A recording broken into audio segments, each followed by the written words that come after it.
ನೀವು ಇನ್ನ 71 ಚಾನಲ್ಗೆ. ಹಾಗಿದ್ರೆ ಇವತ್ತಿನ ದಿನ ನಾವು ನೋಡೋಣ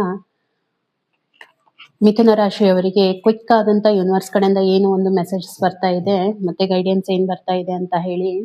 ಓವರ್ ಆಲ್ ನಾನು ನೋಡಿದಾಗ ಯಾವುದೋ ಒಂದು ವಿಷಯದ ಬಗ್ಗೆ ಡೀಪ್ ಆಗಿ ಥಿಂಕ್ ಮಾಡಿ ಹೀಲ್ ಮಾಡ್ಕೊಳ್ತಾ ಇದ್ದೀರಾ. ನಿಮ್ಮನ್ನ ನೀವು ಥಿಂಕ್ ಮಾಡ್ತಾ ಇದ್ದೀರಾ, ಹೀಲ್ ಮಾಡ್ಕೊಳ್ತಾ ಇದ್ದೀರಾ. ಏನೋ ಒಂದು ಘಟನೆ ಆಗಿದ್ರ ಬಗ್ಗೆ ವಿಚಾರ ಮಾಡಿ ಮುಂದೆ ಏನ್ ಮಾಡ್ಬೇಕು ಅಂತ ಸ್ಟಕ್ ಆಗಿ ಅದ್ರ ಬಗ್ಗೆ ಥಿಂಕ್ ಮಾಡ್ತಾ ಇದ್ದೀರಾ.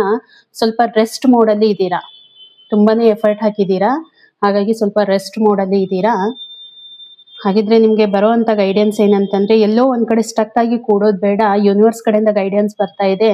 ಸ್ವಲ್ಪ ಎಫರ್ಟ್ ಹಾಕಿ ಖಂಡಿತವಾಗೂ ನೀವು ಏನ್ ಅನ್ಕೊಳ್ತೀರಾ ಅದಕ್ಕೆ ರಿಸಲ್ಟ್ ಬಂದೇ ಬರುತ್ತೆ ಅಂತ. ಅದು ನಿಮ್ಮ ರಿಲೇಶನ್ಶಿಪ್ ಇರ್ಬೋದು, ನಿಮ್ಮ ಕರಿಯರ್ ಇರ್ಬೋದು, ಮತ್ತೆ ನಿಮ್ಮ ಜಾಬ್ ಇರ್ಬೋದು. ಓಕೆನಾ? ವಿಡಿಯೋ ಲೈಕ್ ಆದ್ರೆ ಶೇರ್ ಮಾಡಿ, ಕಮೆಂಟ್ ಮಾಡಿ, ಸಬ್ಸ್ಕ್ರೈಬ್ ಮಾಡಿ. Thank you.